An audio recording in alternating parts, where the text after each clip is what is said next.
Indonesia, Thailand, or the Philippines? Which one's for you? Now in this video, my goal is to show you the differences between the three countries if you guys are first-time travelers out to Southeast Asia, or if you guys are trying to plan your next trip out to these incredible countries. Let's dive right into the video.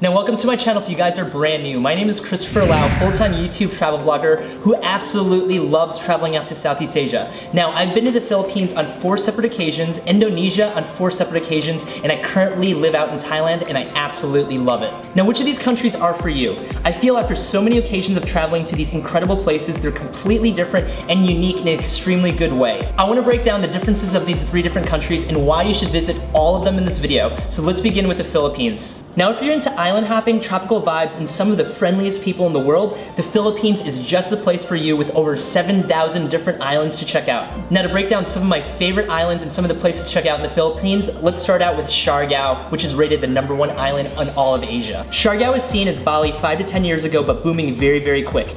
There's incredible surfing at Cloud 9, amazing food at the island, including parties every single night. Now the first adventure that I'd highly recommend out in Siargao is SUGBA Lagoon, which you should go on with a tour where you'll find some of the most emerald green waters in the entire world. There's a diving board right in the middle of SUGBA where you can jump off of and have an amazing day, all day swimming in the lagoon itself. I'd also check out SOHOTON COVE, which is a small island just away from Siargao, but 100% worth the visit. We stayed at a beautiful resort in the middle of a lagoon called Club Tara Resort and took a SOHOTON COVE day tour from our resort. Now SOHOTON COVE reminds me of El Nido, which I'll touch on later on, and you can call it the Avatar of the Philippines. There's incredible limestone rocks all around the place, and it hasn't really been discovered yet and isn't too popular, but tourists are honestly picking up on the beauty quick, so be sure to check it out as soon as you can. Now a couple other spots to check out in Siargao, which would include the Palm Tree Forest, the Swinging Palm Tree, which is right around the corner, the Macapuco Rock Pools, and of course the popular island hopping spots at Siargao, which is Guiam, Daku, and Naked Island, but keep in mind, you might get in trouble getting naked on Naked Island. Now going west of Siargao, another place I'd recommend is Dumaguete City. There you can check out an incredible sandbar called the Manjoid Sandbar and spend a full day there. Now there's a few other islands just off the coast called Sikikor Island, Apo Island, which is known as swimming with sea turtles, and Samuan Island that during low tide has a beautiful sandbar you can explore. Now just next to Dumaguete City is another couple locations I'd highly recommend, the first being Cebu. Now I haven't explored enough of Cebu myself, but I hear there's many incredible waterfall adventures that you can go on, but where I did explore next to Cebu is a quiet island called Batayan Island, which is in the northern part of Cebu. Now just next to Cebu, you can take a ferry to an island that I absolutely love called Bohol. Bohol's famous for the chocolate hills, which isn't made of chocolate. This view is beautiful though. Hills surrounds us. 1,226 hills, don't forget. All chocolatey, not today though. And there's also a beautiful beach out there that reminds me of Boracay called ALONA Beach. Now ALONA Beach is the main beach where you'll meet your tour guide and you'll go island hopping. Now there's a lot of tourists on that tour. However, there's an incredible and beautiful sandbar and you might be able to find dolphins too. Now there's one last thing on Bohol that you should find is the tarsiers. They're cute little animals. They are nocturnal, so if you find them during the day, they're gonna be sleeping, but if you go out at night, they probably will be awake.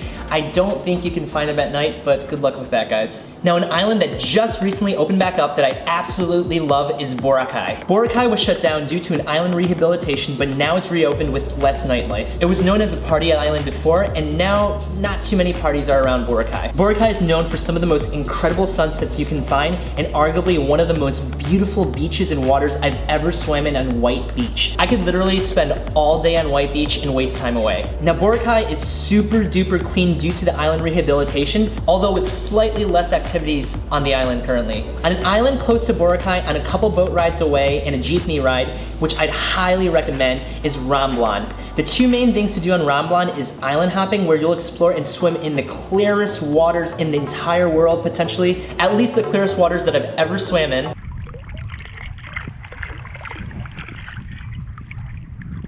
Insane.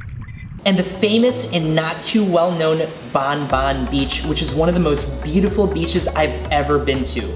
During low tide, you can walk all the way to the island that the sandbar connects you to, and you can spend all day swimming and enjoying the beautiful sunset on Bam Bam Beach. Now the sand isn't too soft, but it's still worth the trek for the beauty on Bam Bam Beach out in Ramblan. Another island just next door to Ramblan I would highly recommend is Sibuyan Island, where you can take about a 45-minute ferry ride to one of the most remote islands, probably the most remote island I've ever been to, Cresta de Gallo. Cresta de Gallo is just off the coast of Sibuyan Island, and it is an absolute incredible island. When Ira and I went there was absolutely no one else on the island. One boat did stop by with a couple, but that was it for like a 6-7 hour day. We absolutely love Cresta de Gallo, and I would highly recommend if you guys are looking for a not so touristy, less popular area where you guys might be the only tourists, check out Sibuyan Island and check out Cresta de Gallo. Now another island I would highly recommend is just west called Corona Palawan, and it is absolutely beautiful, which I deemed in one of my videos as the avatar of the Philippines. There's incredible limestone rocks and beautiful lagoons that you get to swim through, and I absolutely love Coron. There's even a shipwreck that you can find at the bottom. I think it was a World War II ship, and I'd highly recommend if you like scuba diving, if you like snorkeling, definitely go to Coron Palawan. Now another place right next to Coron, which has been covered with tourists over the last few years, I truly believe they may shut this area down soon for another island rehabilitation, is El Nido. It's similar to Coron, it's covered in limestone rocks, and if you had to select between the two, I would probably recommend Coron first because it's just as beautiful and less tourists currently. Now Manila is the major city out in the Philippines that may connect you to each one of the islands where maybe you might have a layover, you also might have a layover in Cebu, and there isn't too many things to do out in Manila, to be honest with you, because I hear, and from my experience, the traffic is the absolute worst in Southeast Asia. You can be sitting in traffic for hours just to get a couple miles.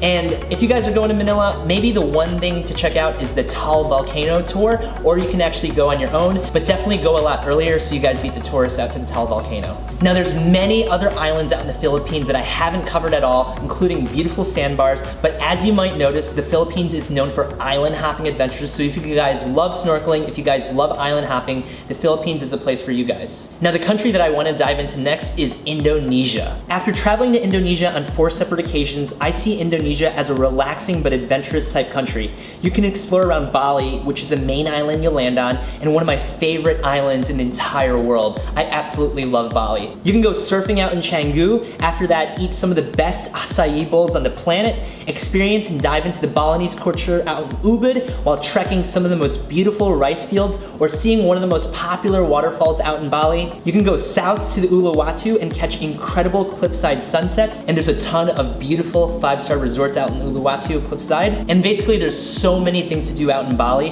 from backpackers hostels all the way out to luxury hotels. Now speaking of luxury hotels with your loved one, there's a place out in Indonesia that I'd highly recommend. It's a layover and probably 2 flights away. It's called Pulo CINTA. Pulo CINTA is absolutely beautiful, and I deemed it as the Maldives of Indonesia, as the resort is right on a water bungalow in a beautiful romantic heart shape. And honestly, there's a whole lot of nothing to do out there, but go out with your loved ones. It's a romantic place. I would definitely check it out. Unfortunately, when I went with one of my homies. Now let's dive into the real adventures out in Indonesia. Just recently, I went on one of the most incredible adventures in my entire life. I checked out East Java, and it was absolutely amazing. Now the first place I'd recommend on East Java is the Ijen crater. Well, you'll wake up at 1 a.m. in the morning just to catch the blue fire if you're early enough, or I think it's called the blue flame.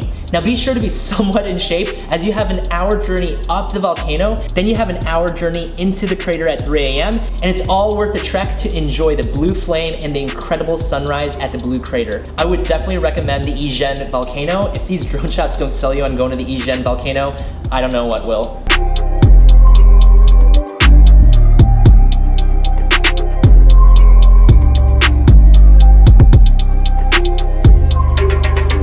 Now there's another highly active volcano that I would highly recommend out in East Java, and it's called Mount Bromo. Unfortunately, it did erupt 2 days after we left, so definitely be careful when you guys go, but it is an incredible volcano where you'll catch a sunrise at one of the viewpoints next to Mount Bromo, and then shortly after, you get to take either a 4x4, either a motorbike through this sandy little treacherous type desert. You honestly don't feel like you're on Earth, you feel like you're on Mars, and then you get to trek all the way up to the volcano and enjoy incredible the views of Mount Bromo. The thing about Mount Bromo, there's smog or there's smoke continuously spewing out of the volcano, and it's quite the experience to check out. Now, besides the countless amounts of volcano trekking on East Java, and again, Indonesia is covered with volcanoes, you definitely need to check out the waterfalls on East Java. East Java holds the most incredible waterfall in all of Indonesia, Tumpak Sewu. It's an epic waterfall that if you have a drone, you can get the bucket list drone shot of the waterfall and the volcano in the background. I'd also recommend the hike down to the bottom of the waterfall,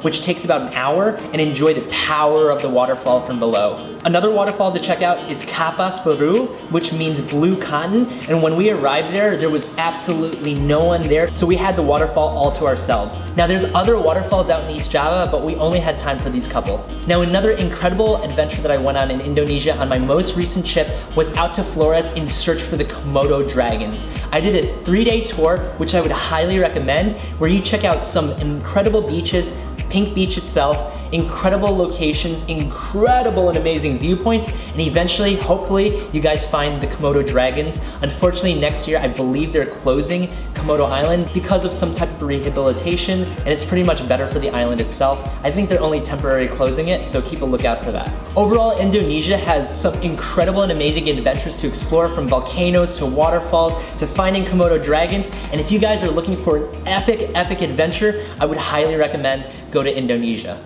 Now for my last and final country, which I call home, and I absolutely love this country, Thailand. Thailand's probably the first country that most visitors check out on their first trip out to Southeast Asia, and it's a country that I would highly recommend. Out of the 3 countries, Thailand has the best food, and if you're into spicy foods, pad thai and more, the food is absolutely so yummy out here. Definitely eat the food out in Thailand. Now when you come out to Thailand, the first place that most people arrives at is one of my favorite cities in the entire world, Bangkok. There's an area called Khao San Road which has tons of parties, hostels, and typically it's where most of the backpackers stay at. Now don't get me wrong, there's tons of different unique and luxury hotels out in Thailand, which I would definitely also recommend to check out. Don't forget to eat the street food, it's very cheap, and don't forget to check out the incredible night markets and food markets out in Bangkok.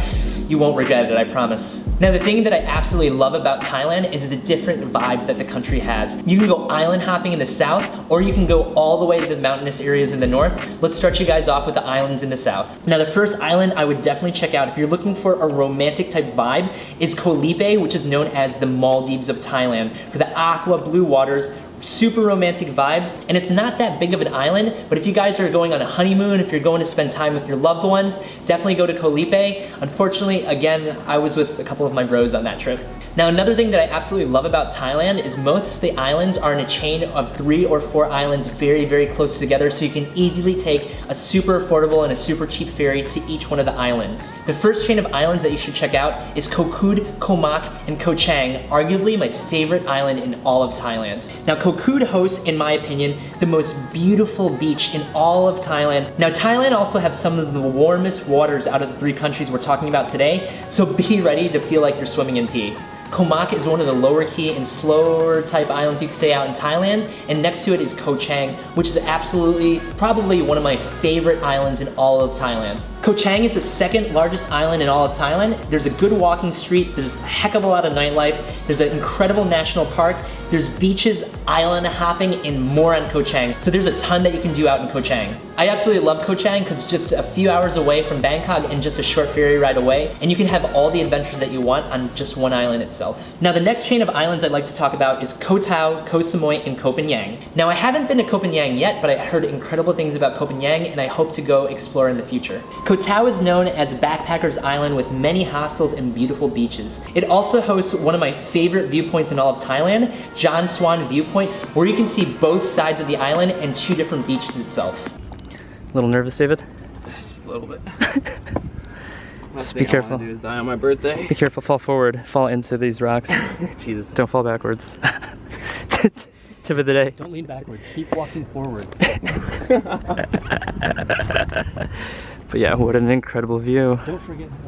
Now right next to those 2 islands, I absolutely love Koh Samui. The first time I ever stayed at a villa on the edge of a cliff, basically like a cliffside type villa, was on Koh Samui, and I absolutely love the island because there's tons of things you can do. It kind of reminds me of Koh Chang on the other side of Thailand, but there's also fire dance shows that you need to check out on Koh Samui. I highly recommend those 3 islands if you guys are looking for island hopping adventures out in Thailand. Now when you go a little north, you run into a city called Pattaya, which is just a 2-hour south drive from Bangkok. Pattaya is known as a little beach town that you can take a ferry to Koh Larn, which is another island out in Thailand.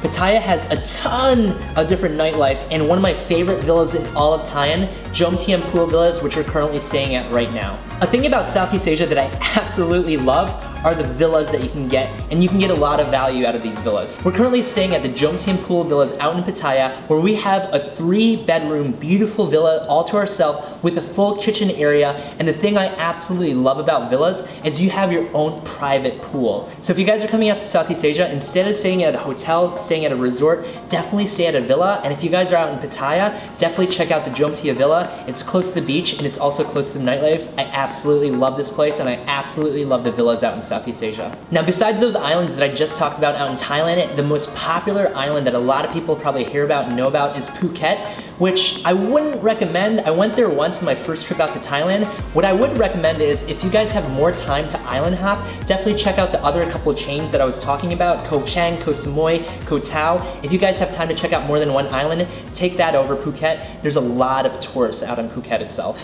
Now heading all the way north, there's an incredible province which I just recently checked out with Rachel, Chiang Mai, which I absolutely love. Chiang Mai is known for cafe hopping, which Rachel and I checked out a few different cafes, incredible street and night markets, and even elephant sanctuaries. Now if you guys are coming out to Thailand, from what I noticed, a lot of people ride elephants, and I've made a couple and multiple vlogs about this. Do not ride elephants. Do not promote or support any of the businesses that has elephants doing unnatural tricks.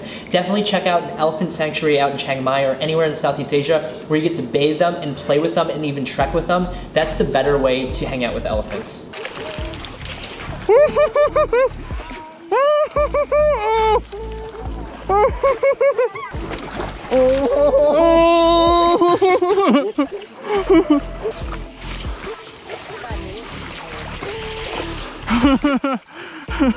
Now another thing that you should probably check out, which Rachel and I experienced for the very first time ever out in Chiang Mai recently, was the hot air balloon at sunrise. I absolutely love that experience. And to top that, if you guys are around Chiang Mai in November, definitely check out the Lantern Festival, which I haven't checked out yet, but this November I'm gonna be going with a couple of friends with Rachel, and I'm really excited to check out the Lantern Festival out in Chiang Mai. Now another area to check out in Thailand is in the central part of Thailand called Khao Yai, which is known for an incredible national park, which I visited my first time going to Thailand a few years ago, and I actually just visited it with Rachel. It's very nature-esque, and it's absolutely beautiful. Definitely check out Khao Yai National Park. Now there's many areas to check out in Southeast Asia, these 3 specific countries that I haven't been to yet, but these are some of my favorite and best experience while I was traveling in Southeast Asia, specifically Indo, Philippines, and Thailand over the last 2 years. Again, if you guys are looking for island hopping adventures, if you guys snorkel, if you guys scuba dive, definitely check out the Philippines. I absolutely love the Philippines for island vibes. If you guys are looking for adventurous volcano trekking, some of the most incredible waterfalls, definitely check out Indonesia. I absolutely love Indonesia, specifically Bali. All my friends are in Bali, and Indonesia is a beautiful country. And if you guys are looking for kind of all of the above, island hopping, mountainous vibes, the best food out of the 3 countries, definitely check out my home country of Thailand right now. I absolutely love Thailand, and I can see myself making this place home for a while. Now I hope this video helps you guys plan out your first trip out to Southeast Asia or your next trip out to Southeast Asia. If you guys enjoyed this video, give me a thumbs up, comment down below on some other experiences I should check out in these 3 different countries, or other experiences other people should check out in the comments below, and make sure you guys hit that notification bell so you guys are notified for my next videos, where I'm gonna be heading to San Francisco in just a few days, and shortly after I'm gonna be heading to Scotland for my very first time in the UK, which I'm really excited to explore with one of my best friends, David. Other than that, thank you guys for watching. Again, I hope you guys visit Southeast Asia. If you've never explored there, it's absolutely incredible, and it's absolutely affordable, and I'll catch you guys in the next video. Cheers, guys.